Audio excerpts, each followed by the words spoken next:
Yeah, just exciting week for us. Coming off a big win at Monroe. Thought Coach and his crew at Monroe, Matt and his crew, did a great job. I mean, had a great plan and fought to the last second. And gave us everything we wanted and then some.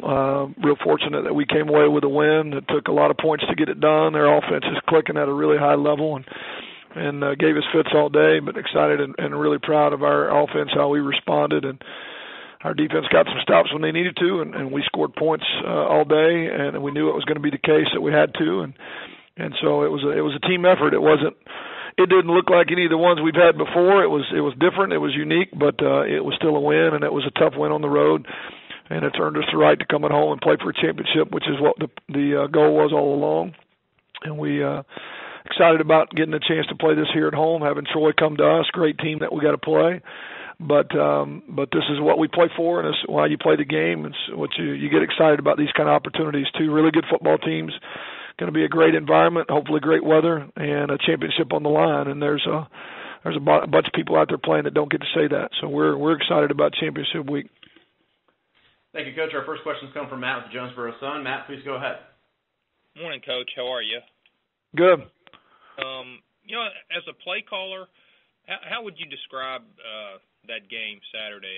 You ever been a part of anything quite like that?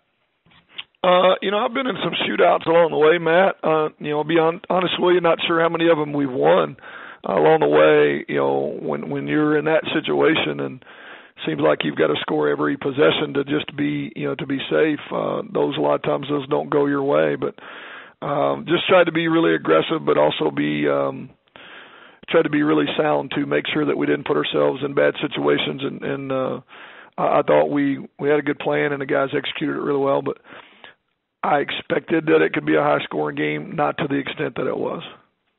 Was it frustrating that the defense, couldn't perform any better than to stop them or than to give up 50 points?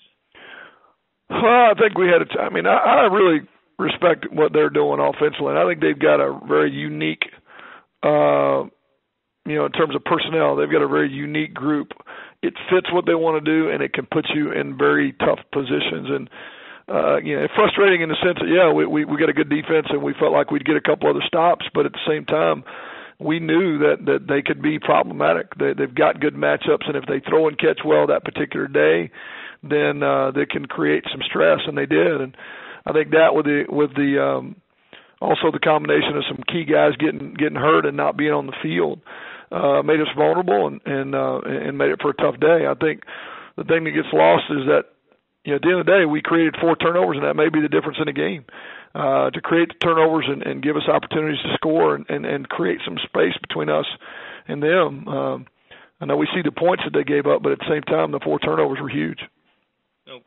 Your quarterback, Justice Hansen, was recognized by several different people today. Just your thoughts on the way he played and what all he did for you Saturday. Well, he played very well. Obviously, his numbers show that, but I thought it was probably the most confident in terms of him making decisions and really distributing the ball to the right spots on time, effectively, accurately. Was by far his best game, and you could see that going into the game. He felt really comfortable with what we were doing.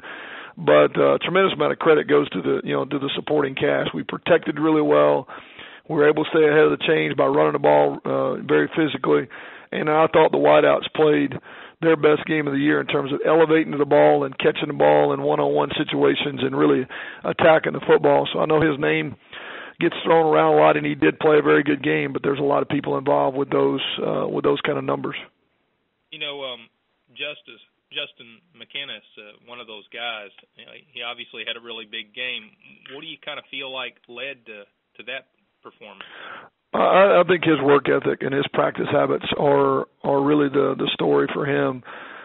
He's probably one of the best practice players that I've been able to coach in all these years. He takes a very detailed, professional, business-like approach to practice every day. I mean, he really, truly works on his skill set.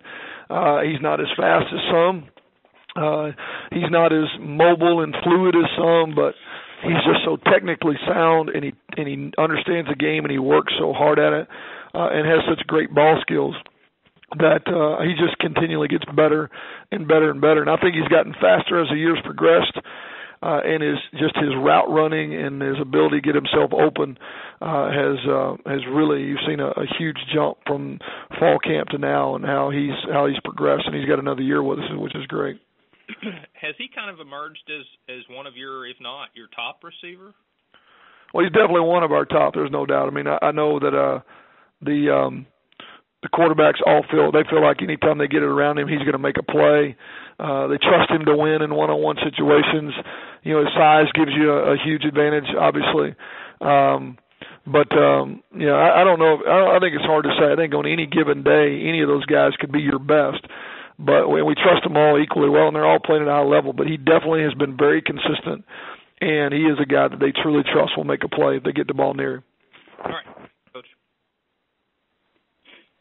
All right, Matt, thank you. And thank you, Coach. That's all the time we have for you today. We do appreciate it.